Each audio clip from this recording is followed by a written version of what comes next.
Conóceme por mis habilidades y no por mis discapacidades. Hola, ¿qué tal? Muy buenas tardes, sean todos bienvenidos hoy en este día en donde abordaremos el tema de detección, valoración e intervención del déficit intelectual, que será abordado por su servidora, Leilani Saray Contreras Gutiérrez, y mi compañero Obed Hernández Aguilar, licenciados en Psicología, esperando que sea de su mayor agrado, de su mayor interés y que les ayude mucho en la vida cotidiana de hoy en día. Para abordar el tema, escogimos los puntos más relevantes de esto, que lo constituye los tipos, las causas, los grados, la evaluación física, personal y social, la evaluación inicial, así como el tratamiento, que serán los 3 primeros puntos abordados por su servidora, dándole continuación mi compañero Obed. Nuestro tema principal se constituye por la detección, la valoración y la intervención en el déficit intelectual. Sabemos que el déficit intelectual se basa en ciertas limitaciones que los humanos suelen tener cuando padecen de una discapacidad de aprendizaje, porque a veces vienen de manera genética, a veces surge durante la etapa de desarrollo, entre muchas otras cosas, y que principalmente está el funcionamiento intelectual, y de ahí proviene la conducta adaptativa, tal y como se ha manifestado en un conjunto de habilidades conceptuales, sociales y prácticas. Las limitaciones en el terreno de la inteligencia suelen ser interpretadas y que a simple vista se pueden notar, pero de las 4 dimensiones del funcionamiento humano es la adaptación, la participación, la salud y el contexto social en el que el humano o la persona se desarrolla. Como punto principal es importante conocer cuáles son los tipos de discapacidad intelectual, siendo así son 5 tipos, que es la discapacidad física, la discapacidad psíquica, la discapacidad sensorial, la discapacidad múltiple y como por algo más global es la discapacidad cognitiva e intelectual, que realmente esta desgloba a todas las 4 anteriores que acabo de mencionar. La discapacidad intelectual hace referencia a las personas con un funcionamiento intelectual un poquito más abajo de lo normal y que es la falta de capacidad que hace que estas personas presenten dificultades en su vida diaria. Principalmente para conocer cómo es el desarrollo cognitivo de una persona con discapacidad intelectual, es importante conocer cuál es el entorno en el que él se desenvuelve o en el que él se desarrolla, tanto social como personal, familiar, en entorno educativo. Si son niños menores de edad, son los niños en los que más solemos tener una observación más directa. ¿Por qué? Porque es importante observar las conductas, observar cuál es su coeficiente intelectual. ¿Por qué? Porque a partir de ahí nosotros podemos desglosar todos los antecedentes que él tenga para poder ver cuál es su rango o su nivel de discapacidad. Como el punto más importante para dar un diagnóstico de discapacidad intelectual, es importante conocer cuáles son las causas de estas discapacidades. Si bien sabemos que la discapacidad intelectual existen demasiadas limitaciones en el funcionamiento cognitivo de la persona, tanto orgánicas por distintos factores casuales, de una u otra persona, de un orden ambiental o personal, varía este sistema, pero pueden ejercer diferentes acciones en los momentos críticos del desarrollo del individuo. No necesariamente la persona que tiene una discapacidad intelectual nace siendo así, sino que durante su desarrollo puede evolucionarse una discapacidad. Principalmente, y como número 1, está la causa genética, es decir, hay muchas enfermedades que suelen ser hereditarias. Generalmente se diagnostican a edad temprana y en ocasiones en la vida intrauterina. Por ejemplo, el síndrome de Down, el síndrome de West, que son desórdenes metabólicos, entre otros muchos que surgen durante el desarrollo de la persona. Como segundo punto importante también viene el embarazo. Es una causa también que siempre se va a generar desde lo prenatal hasta lo postnatal. Ejemplo, aquí es el embarazo. Cuando suele ser una causa en el embarazo, es porque la madre que está creando ese bebé en su vientre es porque está adquiriendo sustancias que son como ingesta de alcohol, drogas, medicamentos, enfermedades virales, diabetes, infección por el virus, inmunodeficiencia humana, que es el VIH. También eso puede salir causante a una discapacidad, traumatismo por caídas o accidentes. Como les decía, las causas varían. El siguiente punto es del parto. Es una siguiente causa que son cuando los niños son prematuros, cuando no alcanzan su desarrollo de 9 meses, que es lo normal, lo que un bebé debe de considerar dentro del vientre de su mamá. Pero por complicaciones ajenas así puede retroceder o incluso suele también abarcar más del tiempo. Ejemplo, si son los 9 meses, incluso a veces los embarazos se extienden hasta los 9 meses, una semana, y ahí ya puede surgir un complicamiento por el hecho de que los 9 meses se cumplen y empiezan a arrojar líquidos. El niño empieza a querer salir y no puede. O por ejemplo también cuando es prematuro, es decir, nace antes de tiempo, que a veces es condicionado por el peso en el nacimiento y principalmente por la edad gestacional, que yo les decía que se llaman hipoxias o traumas, que es después del nacimiento. Y como les decía, una discapacidad se puede dar en el desarrollo del crecimiento del niño. ¿Cómo se le suele llamar? La primera infancia, es decir, en donde se presentan diferentes enfermedades virales que afectan al sistema nervioso central, como la meningitis, la encefalitis, entre otras, así como también existen las intoxicaciones, traumatismos y desnutrición extrema. Y como último punto, y muchas de las personas esto lo suelen ver imposible, pero la realidad es que no, también está la causa que es lo sociocultural. Aún a pesar de que los niños ya sean de edad más avanzada, como quiera siguen teniendo ese peligro de poder presentar o crear una discapacidad. Cuando surge una situación extrema de pobreza, cuando hay maltrato infantil, que es un ambiente carente de afectos y estímulos, cuando es deficiente de cuidado de los niños y cuando se da un inadecuado tratamiento médico, que eso es lo que generalmente suele provocar una discapacidad intelectual cuando el menor ya tiene una edad más avanzada, principalmente cuando es maltrato infantil. ¿Por qué? Porque los golpes suelen resultar con muchas afecciones y principalmente neurológicos. Vienen los grados de discapacidad. Los grados de discapacidad se consideran en 4 puntos, que principalmente está la discapacidad intelectual leve. Veamos cuál es esta discapacidad o por qué se considera leve. Se caracteriza por los leves, por las personas que sitúan un coeficiente intelectual entre el 50 y el 70.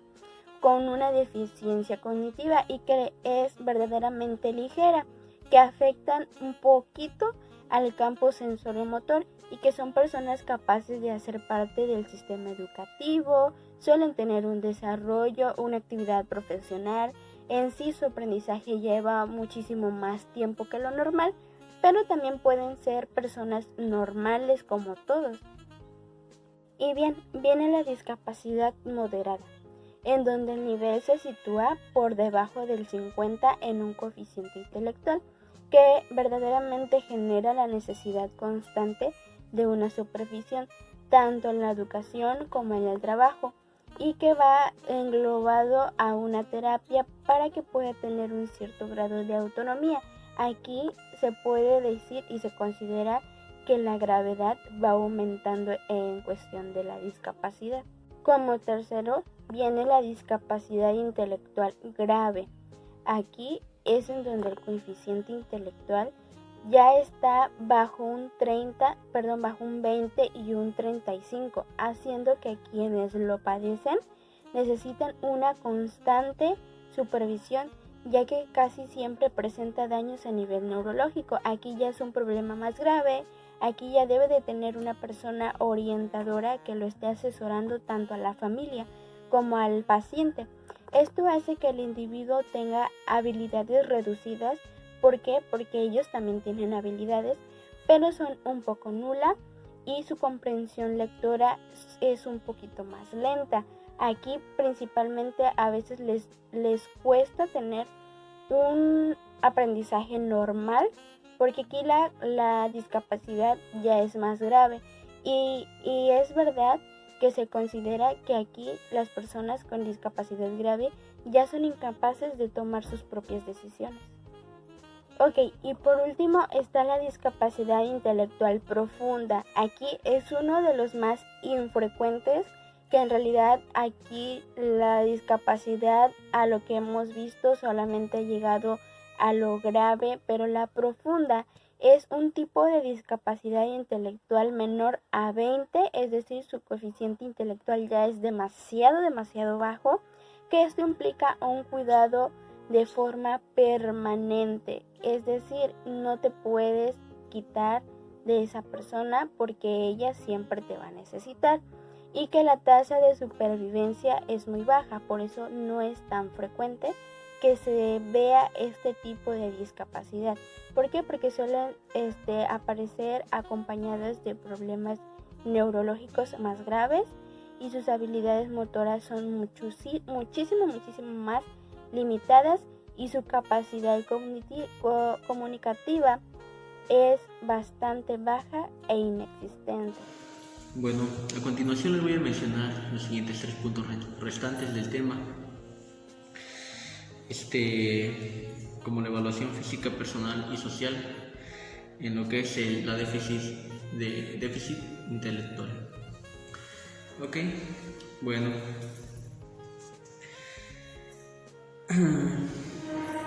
Antes que nada, para evaluar lo que son estos puntos de la evaluación física, personal y social, es importante el proceso del orientador, o sea, generar primero un diagnóstico mediante la observación.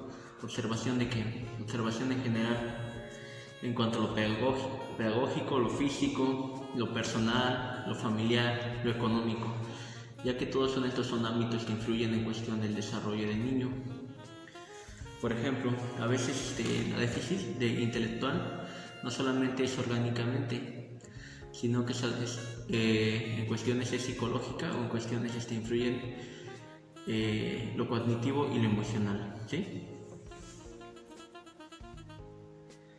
Para dicha evaluación se sugiere tomar en cuenta lo siguiente. Por ejemplo, establecer con el niño o niña un vínculo personal que le permita realizar la valoración individual en su desarrollo y aprendizaje. O sea, prácticamente tú necesitas desarrollar un vínculo emocional como orientador, como psicólogo, incluso como tutor. ¿Para qué? Ok. Este vínculo te ayuda a conocer a la persona, que se acerque, que te tenga confianza, ya sea si es un déficit intelectual en cuestión de lo orgánico o en cuestión de lo psicológico, ¿sí? Por ejemplo, conocer al niño, ok, eso te genera confianza, te ayuda a saber más sobre él, conocer qué es lo que quiere, qué es lo que desea, ok, cuáles son sus necesidades en cuanto a lo intelectual, o por qué no se está desarrollando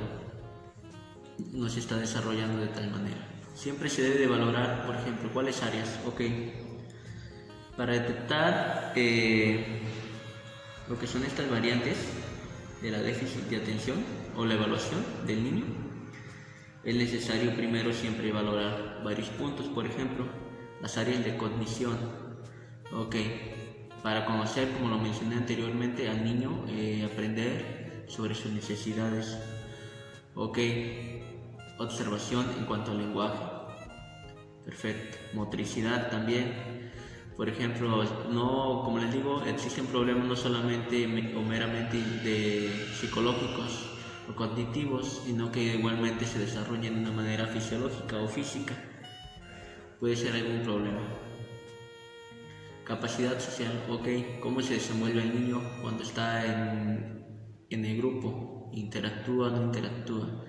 Todos estos son factores que van dentro del tema o de este punto. La relación del aprendizaje en cuanto a la educación, ok, el niño como mediante su interacción, ok, hace los trabajos en tiempo y forma, va a la par con sus demás compañeros.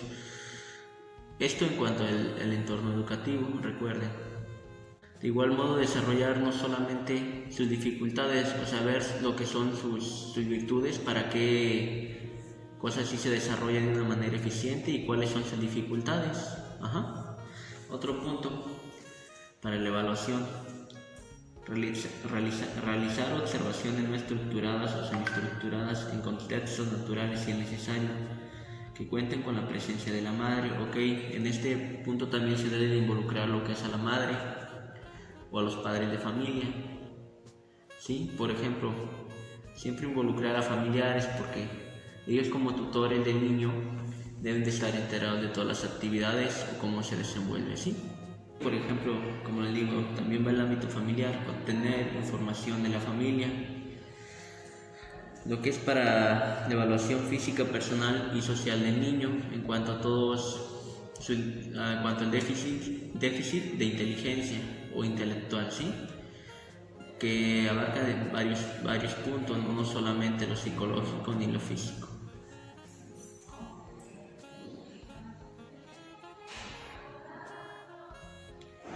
Por ejemplo, como le dije, a veces el niño, ok, sus dificultades, ¿cuáles son sus dificultades?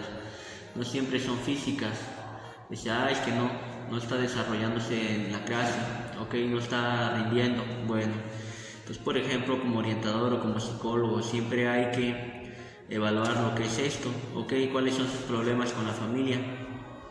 O sea, sufre maltrato, sufre violencia, no desayuna en las mañanas, ya que todo esto influye sobre el déficit de inteligencia del niño, o sea, para lograr una mejor productividad en cuanto al desarrollo en cuestión general, ya sea físico, ok, no rinde en lo físico, perfecto, para el fútbol no rinde, en lo cognitivo de igual modo. Por eso es necesario checar todos estos factores en cuanto a profesores, orientadores, escolares, psicólogos, alumnos y sobre todo los padres de familia para checar lo que es el problema y erradicarlo de a fondo, porque por ejemplo, como les menciono, no siempre es una cuestión solo pedagógica o psicopedagógica, sino que en cuestiones viene siendo económicas, ok, la familia no cuenta con los medios necesarios, o en ocasiones les es complicado, sufre maltrato, ha sufrido algún acoso por medio de sus padres o familiares. Otro punto, por ejemplo, siempre recoger antecedentes médicos y pedagógicos anteriores para hacer una evaluación en cuanto a estos aspectos físico, personal y social, para orientar, obviamente, o sea, recoger todos estos antecedentes para orientar y complementar observaciones a nivel general con todos los demás profesionales en cuestión a este tema. De igual modo, como psicólogo, las evaluaciones psicométricas o cualitativas que pudieran obtener a través de la aplicación de instrumentos de evaluación. Por eso es muy importante describir cualitativamente los comportamientos del niño o actitudes, habilidades que se manifiestan en diferentes contextos. Vamos a pasar a otro punto, evaluación inicial. Ok, para hacer una evaluación inicial sobre el niño, es necesario evaluar a los niños con discapacidades que requieren conocer y tener en cuenta los aspectos diferenciales que se dan en cada caso, y también requiere evaluar los recursos, apoyos ambientales, pues de ellos van a depender muchas veces las posibilidades de que el niño participe como un miembro más de la comunidad. Ok, como les dije, todo esto se valora en cuestión general sobre el entorno, no nada más se enfoca en una sola cosa, para evaluar lo que es el comportamiento del niño y un buen desarrollo psicológico, emocional, cognitivo y físico. Social también. Ok, la prueba formal de la evaluación inicial consta obviamente de 3 pasos: entrevistas con los padres, observaciones del niño, cuestionarios en los que se compara el rendimiento del niño con el resultado obtenido por muchos otros de la misma edad. Ok, se compara para ver si el rendimiento es mejor o es más bajo que lo que es los demás niños que tienen un rendimiento normal. Vamos a otro punto, lo que es el tratamiento. Perfecto. El tratamiento consiste en educación, asesoramiento familiar y apoyo social. Dentro del punto del tratamiento, interactuar directamente con ellas o ellos. ¿Para qué? Para lograr un mejor desarrollo y mejora. No tratarles de manera condescendiente, evitar tratar o hablar de manera infantil. ¿Sí? Actividad de tratamiento, por ejemplo, la musicoterapia, el dibujo, pintar, colorear, el dibujo. De igual modo, la aromaterapia. Hay muchas actividades en cuanto a déficit intelectual que pueden ayudar, en cuanto al juego o en cuanto a desarrollo de las artes, que influyen mucho para un buen tratamiento. Son actividades muy eficaces.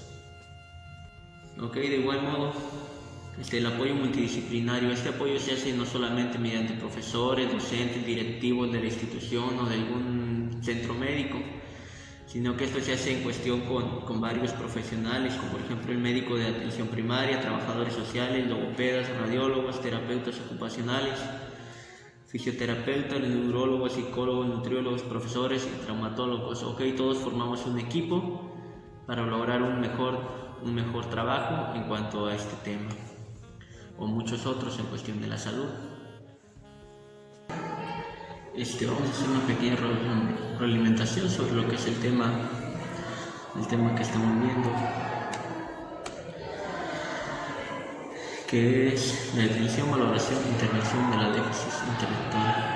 Ok, vamos a especificar brevemente en esta pequeña retroalimentación sobre estos 6 puntos que tocamos. Por ejemplo, los tipos de déficit intelectual, las causas, los grados, la evaluación personal y social, la evaluación inicial y sobre todo el tratamiento. Ok, por ejemplo,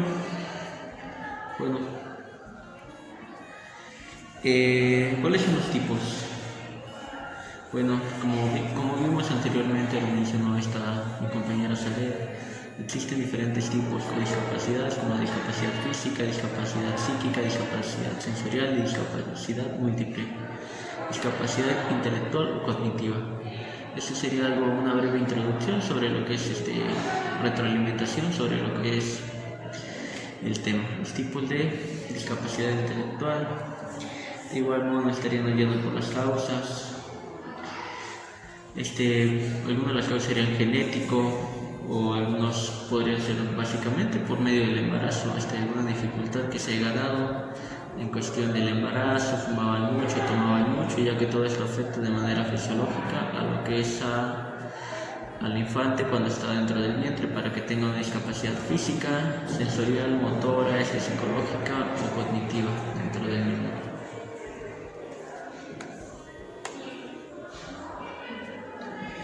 ¿Qué grado de discapacidad existen? Bueno, existen diferentes tipos de grado de discapacidad intelectual. Vamos a mencionar algunos rápidamente, como discapacidad intelectual leve.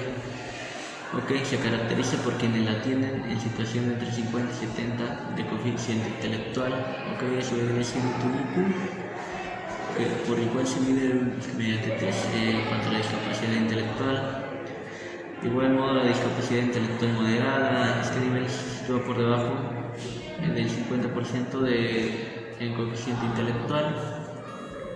Tenemos también discapacidad intelectual grave, que es cuando el coeficiente intelectual se halla entre 20 y 35. Discapacidad intelectual profunda, Se dice que esto implica mucho cuidado en cuanto a la forma permanente de la tasa de supervivencia, que es muy baja. Se refiere que su IQ es demasiado bajo en cuanto a discapacidad intelectual menor a 20. Vamos yendo rápidamente con la evaluación personal y social. Dicen que básicamente para lo que es empezar una valoración se inicia por medio de la familia y el orientador o psicólogo que permanezca dentro de la institución o centro de salud. Obviamente debe de valorar muchos aspectos, no solo pedagógico ni lo físico, sino que también lo que es el entorno familiar o todo lo que rodea a esta persona. Para dicha evaluación se toman diferentes sugerencias, como establecer que el niño o niña tenga un vínculo personal que lo permita realizar la valoración individual, ya sea mediante una entrevista o un test psicológico para valorar lo que es el coeficiente intelectual, no solamente eso, sino que varias de las emociones cognitivas o psicológicas que llega a tener el niño o la persona. Bueno, vamos rápido con la evaluación inicial. Esto se dice que para la evaluación inicial con los niños se requiere conocer y tener en cuenta los aspectos diferenciales que se dan en cada caso. La prueba formal consta de 3 pasos: de una entrevista con los padres, de igual modo con el niño, observaciones en el niño mediante la entrevista o las sesiones que se están tomando en cuanto a lo pedagógico o lo educativo. El rendimiento del niño obtenido por él mismo y compararlo con los demás compañeros para ver qué tan eficiente o qué tantos avances se han logrado en él. De igual modo, todo esto conlleva un tratamiento para lo que es este caso, el déficit intelectual. Bueno, básicamente el tratamiento consiste en educación, asesoramiento familiar y apoyo social. De igual modo, en lo físico se apoya a diferentes médicos o actividades o tratamientos, como en la actividad de tratamiento en musicoterapia, colorear, pintar, ya que todo esto les ayuda a estimular conocimientos inconsciente y conscientemente. Todo esto consta de apoyo multidisciplinario, como los médicos, los nutriólogos, el médico de atención primaria, profesionales como psicólogos, neurólogos, pediatras y traumatólogos, que también abarcan lo que es este tema. Bueno, algo muy importante de mencionar y que quiero decirles es que a pesar de que las personas sufran o padezcan de una discapacidad intelectual, que es un término utilizado solamente para las personas, para poderlas diagnosticar, para poderlas atender, pero ellos siguen teniendo su nivel de capacidad. Ellos también tienen habilidades y ellos también tienen derechos. Todos en esta vida somos iguales, independientemente de que padezcan una discapacidad, todos valemos lo mismo. Es decir, los niños que presentan déficit intelectual pueden tener y llegar a obtener grandes logros, pueden jugar, pueden tener un desarrollo más lento, eso sí, pero ellos crean muchísimas habilidades. Para la evaluación de todo esto es muy importante que siempre esté involucrada la familia, porque es el principal entorno en el que los niños se desarrollan. Como bien lo dicen, es su principal educación. Entonces, para poder llevar un tratamiento bueno, sano y que sea de buena atención para el paciente, debe de estar involucrada siempre su familia, llevando una orientación hacia él y obviamente también hacia la familia, para que las habilidades del paciente vaya creciendo, para que su evaluación sea constante, para que su intervención sea buena y para que sobre todo lleve su orientación de una manera correcta y para poder lograr un tratamiento bueno. En sí, la diversidad de este tema es realmente extenso, pero sin embargo tomamos mi compañero y yo los puntos más importantes a tratar, principalmente para que haya sido de su mayor agrado, de su mayor utilidad, esperamos y haber aclarado todas sus dudas. Existe demasiada información, los invitamos para que vayan y chequen todos los links, todos los documentos que existen en Google, en cualquier otra plataforma, y saber que es muy importante que la inclusión es algo que ahorita generalmente debemos de hacer todas las personas. ¿Por qué? Porque la inclusión hace la diferencia. ¿Por qué? Porque es muy importante que todos tengamos los mismos derechos y no por tener una discapacidad eres diferente, no por tener una discapacidad no vales lo mismo y no por tener una discapacidad no puedes incluirte a lo que una persona normal lo hace. Así que te invitamos a que hagas la inclusión en todo el entorno social, familiar y principalmente educativo. Espero que hayamos aclarado todas sus dudas y que esto haya sido de su mayor agrado. A nombre de mi compañero y del mío, agradecemos por dedicar unos minutos en estar viendo este pequeño video y nos vemos pronto. Muchas gracias.